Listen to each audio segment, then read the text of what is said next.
Memorandum of association के बारे में ये वीडियो में डिस्कस मैं करने वाला हूं। इस वीडियो में मैं दो चीज बताऊंगा कि मेमोरेंडम क्या है और उसके फीचर्स हम देखेंगे। तो कंपनी का रजिस्ट्रेशन जब करते हैं तो दो डॉक्यूमेंट प्रमोटर को रजिस्ट्रार के पास सबमिट करना पड़ेगा। वो दो डॉक्यूमेंट है, मेमोरेंडम ऑफ एसोसिएशन और दूसरा आर्टिकल्स ऑफ एसोसिएशन। इस मेमोरेंडम ऑफ एसोसिएशन को कंपनीज एक्ट ऑफ 2013 ने सेक्शन 2 सब सेक्शन 56 में डिफाइन किया है। तो मेमोरेंडम होता क्या है, यहां पे हम देखेंगे definition. Memorandum of association of a company. अच्छा, मैं यदि बोला memorandum, it means the memorandum of association, पहली बात। दूसरी बात, memorandum of association of company as originally framed.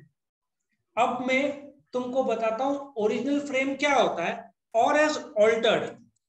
पहले तो मैं तुमको पूछूंगा, तुम्हारा कोई भी may be school leaving certificate या कहीं पे नाम गलत आया है किसी का? कौन से डॉक्यूमेंट में हुआ था? सर्टिफिकेट। तुमने अप्लाई किया होगा और वो नाम चेंज हो गया होगा, डू यू एग्री? तो अभी ये जो ओरिजिनली फ्रेम्ड है, मैं तुमको रिलायंस का मेमोरेंडम ऑफ एसोसिएशन बताऊंगा। ये रिलायंस का मेमोरेंडम ऑफ एसोसिएशन है, ये उनका इंडेक्स है। अच्छा, जब कंपनी फॉर्म हुई थी, मेमोरेंडम ऑफ एसोसिएशन जब सबमिट किया होगा तो उनको ये ओरिजिनल सर्टिफिकेट मिला था। किस नाम से? देखो, in the matter of Reliance textile industries limited. मतलब ये पब्लिक लिमिटेड कंपनी नाम का इनको सर्टिफिकेट मिला था। कौन सा सर्टिफिकेट? Certificate of incorporation. अच्छा, उसके बाद वापिस से इन्होंने नाम चेंज किया, या कुछ चेंज किया होगा, इन्होंने वापिस एक और सर्टिफिकेट लिया। उसके बाद देखो यहाँ पे रिलायंस टेक्सटाइल, ये भी सेम है, इसका मतलब तीसरी बार उन्होंने कुछ चेंज किया होगा। उसके बाद ये मिनियन लिमिटेड नाम कुछ तो आया है, और आगे चलकर ये जो नाम है रिलायंस इंडस्ट्रीज लिमिटेड बना। मतलब उन्होंने कम से कम 4-5 बार, 3 से 4 बार ऑल्टर किया है नाम। तुम कितनी बार भी कर सकते हो। अब मेमोरेंडम ऑफ एसोसिएशन में अभी कंपनी का नाम क्या है? Reliance Industries Limited. So memorandum में सबसे पहले कंपनी का नाम आता है, ठीक है? तो और एज ऑल्टर्ड, जब तुम ऑल्टर करोगे, कुछ बदलाव करोगे, तो तुमको रिलायंस टेक्सटाइल्स प्राइवेट लिमिटेड से रिलायंस टेक्सटाइल्स लिमिटेड करोगे तो वो पब्लिक लिमिटेड हो जाएगा। फिर नाम चेंज करोगे तो वापस से तुमको यहां पे चेंज करना पड़ेगा ना।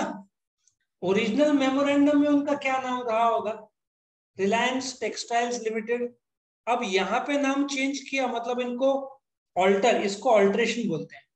सो यहाँ पे ओरिजिनल नाम क्या रहा होगा रिलायंस का? मैं माउस से लिख रहा हूं, रिलायंस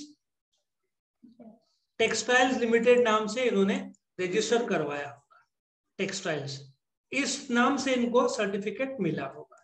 लेकिन बाद में कंपनी ने नाम चेंज कर दिया। इसका प्रोसेस है, वो हम लोग अलग से वीडियो में देखेंगे, क्लॉज कैसे चेंज करते हैं, नाम चेंज कर सकते हैं। तो जब नाम चेंज करना है तो उसको ऑल्टरेशन बोलते हैं। क्या बोलते हैं? ऑल्टरेशन। तो सबसे पहले तो समझो, मेमोरेंडम ऑफ एसोसिएशन एक ऐसा डॉक्यूमेंट है जो ओरिजिनली इनकॉर्पोरेशन के टाइम में फ्रेम किया जाता है, सबमिट किया जाता है, पर बाद में तुमको नाम बदलना है तो तुमको ऑल्टर्ड मतलब बदला हुआ मेमोरेंडम सबमिट करना पड़ेगा। क्योंकि उसमें सबसे पहला लाइन क्या है मेमोरेंडम का? कंपनी का नाम। फर्स्ट लाइन मेमोरेंडम यहां से चालू होता है। फर्स्ट लाइन क्या है? आया समझ में? तो मेमोरेंडम ऑफ एसोसिएशन एक लीगल डॉक्यूमेंट, नॉर्मली तुम खुद नहीं बनाते, वकील के थ्रू तुम बनवाते हो। तो इट्स अ प्राइमरी डॉक्यूमेंट जो रजिस्ट्रेशन के लिए प्रमोटर को कंपनी में कंपनी के रजिस्ट्रार के पास सबमिट करना पड़ेगा। उससे क्या होगा, कंपनी का रजिस्ट्रेशन होगा।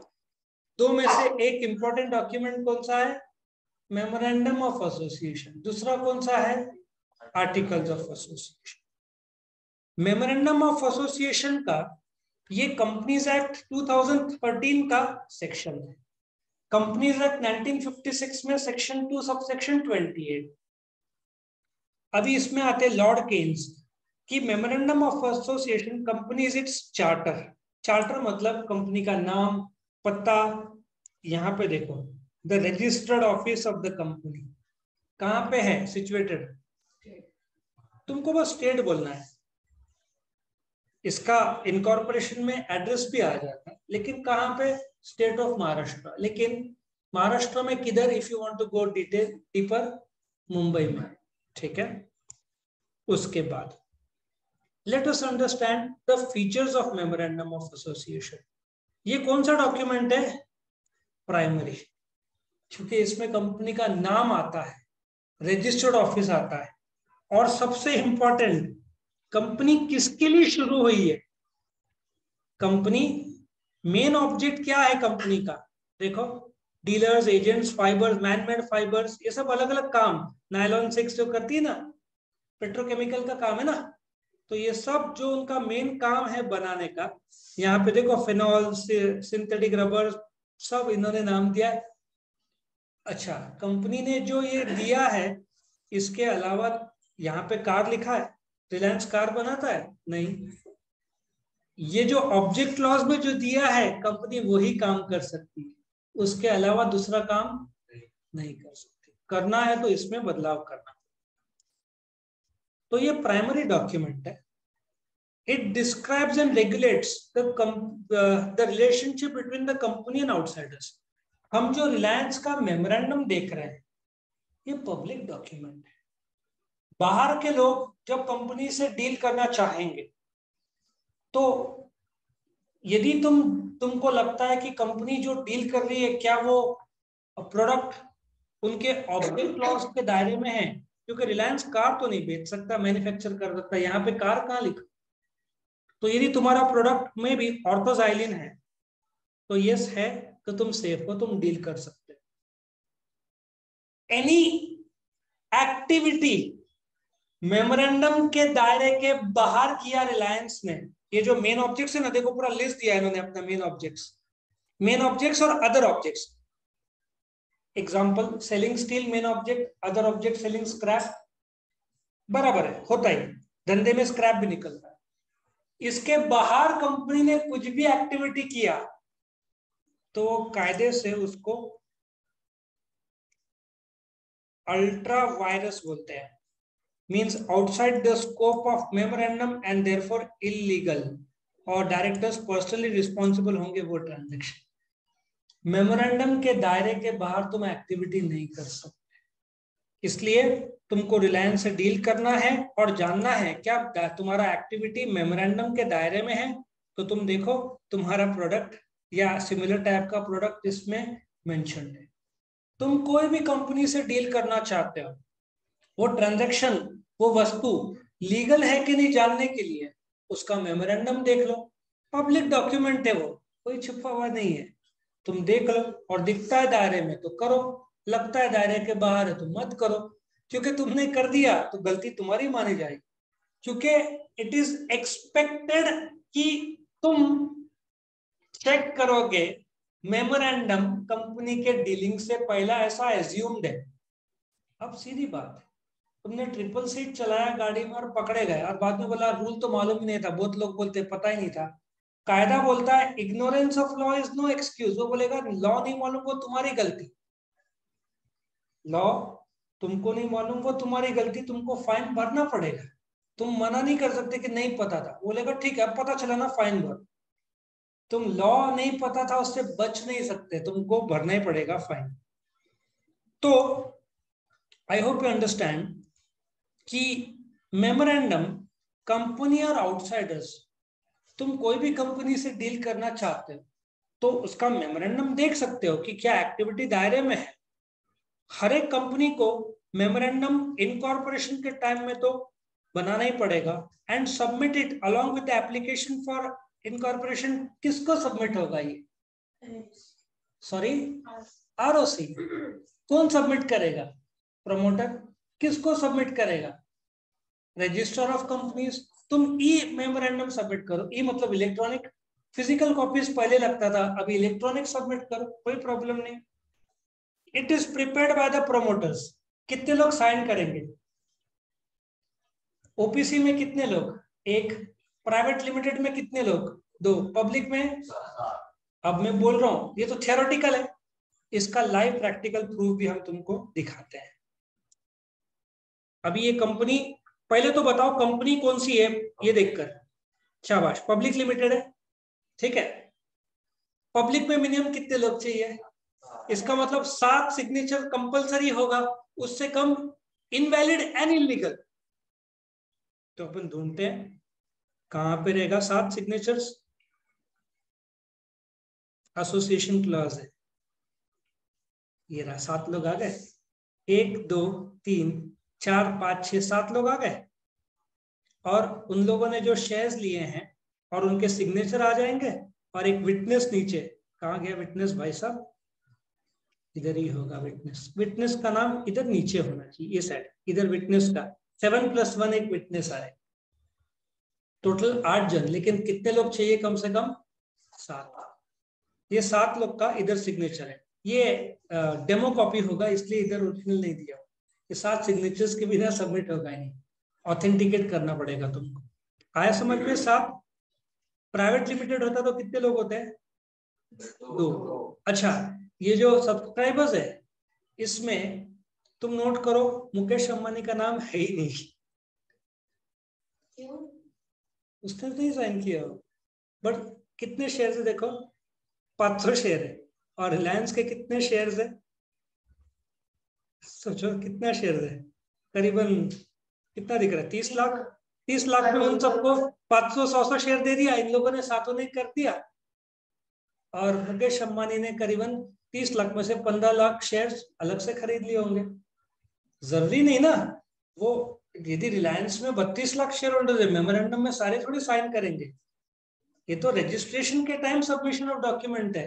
और वो वाली बात है, मुकेश अंबानी ने अलग से शेयर्स का पैसा दे दिया होगा और तुम लोग 7 लोग को बोला भाई तुम लोग जाके साइन करके प्रमोट कर दो कंपनी को।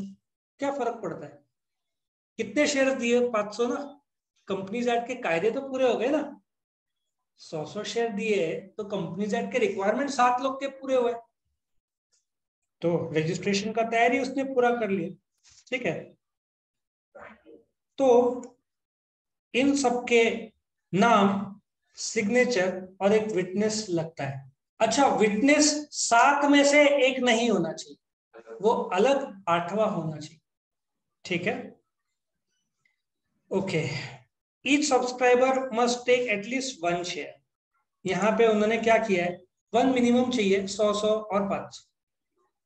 30 लाख होगा तो सबको ले भाई, तू 100 शेयर ले, तू 500 रजिस्टर करवा ले, बाकी का मैं देख लूं। बाद में तो खरीद लिया होगा ना उसने शेयर।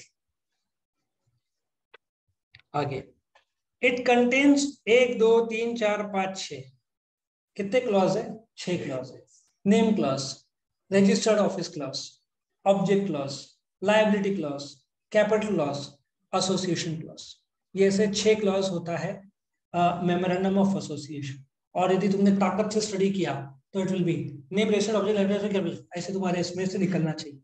बस थोड़ा मेहनत की बात। ये हर एक क्लॉज का हम डिटेल स्टडी करेंगे जब हम क्लॉजेस में आएंगे, तभी मैं हर एक क्लॉज का डिटेल में बताऊंगा।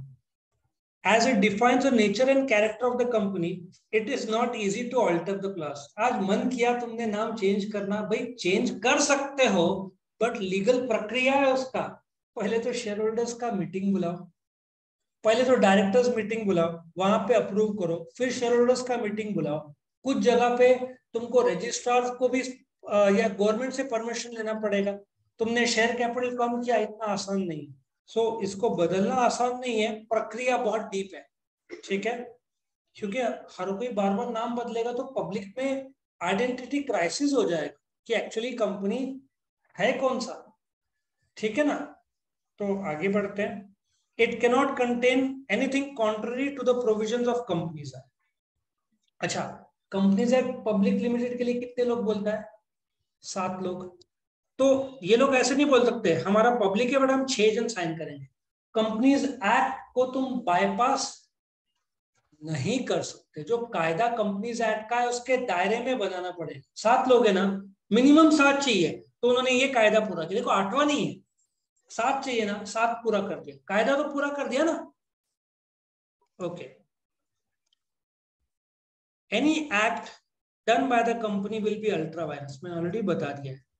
कोई भी एक्टिविटी, मैंने तुमको ऑलरेडी यहाँ पे बताया था कि ये देखो, ये जो है ना ऑब्जेक्ट्स, देखो मेमोरेंडम को नंबर दिख रहा है, नंबरिंग किया जाता है। मेमोरेंडम आर्टिकल दोनों को नंबरिंग किया जाता है। ये उनके अदर ऑब्जेक्ट्स हैं, ये मेन ऑब्जेक्ट्स है। ऑब्जेक्ट मतलब उद्देश्य, किस काम से शुरू कर रहे हैं।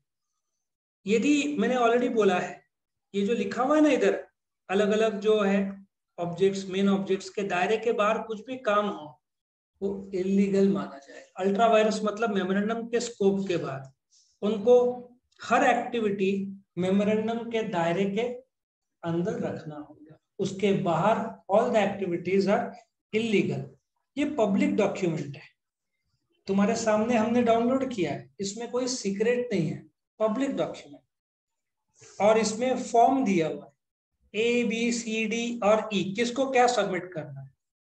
अच्छा, तुमको कंपनीज लिमिटेड बाय शेयर्स करना है तो तुम कौन सा देखोगे? टेबल ए। अब ये टेबल ए क्या है?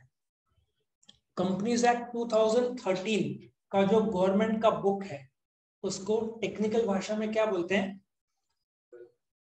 क्या बोलते हैं? नहीं, तुमको नहीं पता। उसको बोलते हैं बेयर एक्ट। क्या बोलते हैं? Bare act. इंडिया में हजारों बेयर एक्ट्स। पार्टनरशिप एक्ट 32 ले लो, फैक्ट्रीज एक्ट 48 ले लो, हिंदू सक्सेशन एक्ट 56 ले लो, इनकम टैक्स एक्ट 61 ले लो, सेल ऑफ गुड्स एक्ट 1930 ले लो, कंज्यूमर प्रोटेक्शन एक्ट एक समय का 1986 ले लो, इंडियन कॉन्ट्रैक्ट एक्ट 1872 ले लो। मैं बोलते जाऊंगा बोलते जाऊंगा बोलते जाऊंगा, इतने सारे। और मुझे बहुत सारे एक्ट्स पता भी नहीं है। हजारों एक्ट है इंडिया में, हर जगह पे एक्ट बना के रखा।